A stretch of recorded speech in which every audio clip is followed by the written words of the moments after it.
किसी शहर के रेलवे स्टेशन पर एक भिखारी रहता था। वो वहां आने जाने वाली रेलगाड़ियों में बैठे यात्रियों से भीख मांगकर अपना पेट भरता था। एक दिन जब वह भीख मांग रहा था तो सूट बूट पहने एक लंबा सा व्यक्ति उसे दिखा। उसने सोचा कि यह व्यक्ति बहुत अमीर लगता है, इससे भीख मांगने पर यह मुझे जरूर अच्छे पैसे देगा। वह उस लंबे व्यक्ति से भीख मांगने लगा। भिखारी को देखकर उस लंबे व्यक्ति ने कहा, तुम हमेशा मांगते ही रहते हो, क्या कभी किसी को कुछ देते भी हो? भिखारी बोला, साहब मैं तो भिखारी हूं, हमेशा लोगों से मांगता ही रहता हूं। मेरी इतनी औकात कहां कि किसी को कुछ दे सकूं। लंबा व्यक्ति बोला, जब किसी को कुछ दे नहीं सकते तो तुम्हें मांगने का भी कोई हक नहीं है। मैं एक व्यापारी हूं और लेन देन में ही विश्वास करता हूं। अगर तुम्हारे पास मुझे कुछ देने को हो तभी मैं तुम्हें बदले में कुछ दे सकता हूं। इतना कहने के बाद वह लंबा आदमी ट्रेन में बैठकर चला गया। इधर भिखारी उसकी कही गई बात के बारे में सोचने लगा। उस लंबे व्यक्ति के द्वारा कही गई बात उस भिखारी के दिल में उतर गई। वह सोचने लगा कि शायद मुझे भीख में अधिक पैसा इसीलिए नहीं मिलता क्योंकि मैं उसके बदले में किसी को कुछ दे नहीं पाता हूं। लेकिन मैं तो भिखारी हूं, किसी को कुछ देने लायक भी नहीं हूं। लेकिन कब तक मैं लोगों को बिना कुछ दिए केवल मांगता ही रहूंगा? बहुत सोचने के बाद उस भिखारी ने निर्णय किया कि जो भी व्यक्ति उसे भीख देगा उसके बदले में वह भी उस व्यक्ति को कुछ जरूर देगा। लेकिन अब उसके दिमाग में यह प्रश्न चल रहा था कि वह खुद भिखारी है तो भीख के बदले में वह दूसरों को क्या दे सकता है। इस बात को सोचते हुए 2 दिन हो गए, लेकिन उसे अपने प्रश्न का कोई उत्तर नहीं मिला था। तीसरे दिन जब वह स्टेशन के पास बैठा हुआ था तभी उसकी नजर कुछ फूलों पर पड़ी जो स्टेशन के आसपास के पौधों पर खिल रहे थे। उसने सोचा, क्यों ना मैं लोगों को भीख के बदले कुछ फूल दे दिया करूं। उसको अपना यह विचार अच्छा लगा और उसने वहां से कुछ फूल तोड़ लिए। अब वह ट्रेन में भीख मांगने पहुंचा। अब जब भी कोई उसे भीख देता तो उसके बदले में वह भीख देने वाले को कुछ फूल दे देता। उन फूलों को लोग खुश होकर अपने पास रख लेते थे।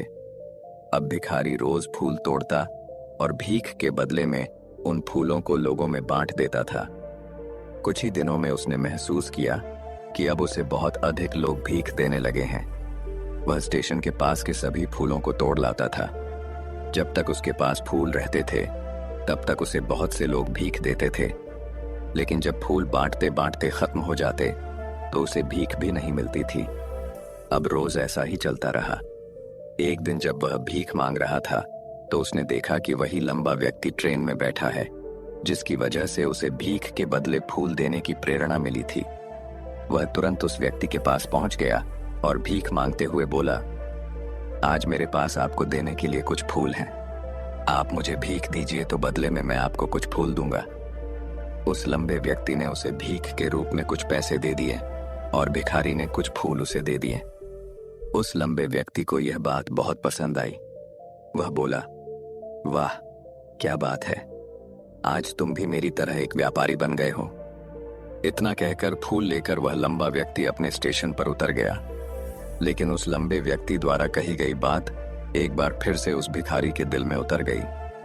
वह बार बार उस लंबे व्यक्ति के द्वारा कही गई बात के बारे में सोचने लगा और बहुत खुश होने लगा। उसकी आंखें अब चमकने लगीं। उसे लगने लगा कि अब उसके हाथ सफलता की वह चाबी लग गई है जिसके द्वारा वह अपने जीवन को बदल सकता है।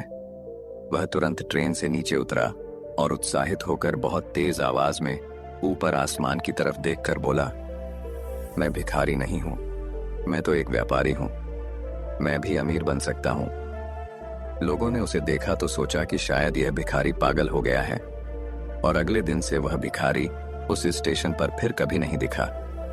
लेकिन 6 महीने बाद इसी स्टेशन पर 2 व्यक्ति सूट बूट पहने हुए यात्रा कर रहे थे। दोनों ने एक दूसरे को देखा तो उनमें से एक ने दूसरे से हाथ मिलाया और कहा, क्या आपने मुझे पहचाना? दूसरा व्यक्ति बोला, नहीं, क्योंकि मेरे हिसाब से हम लोग पहली बार मिल रहे हैं। पहला व्यक्ति बोला, नहीं, आप याद कीजिए, हम पहली बार नहीं बल्कि तीसरी बार मिल रहे हैं। दूसरा व्यक्ति बोला, मुझे याद नहीं, वैसे हम पहले 2 बार कब मिले थे?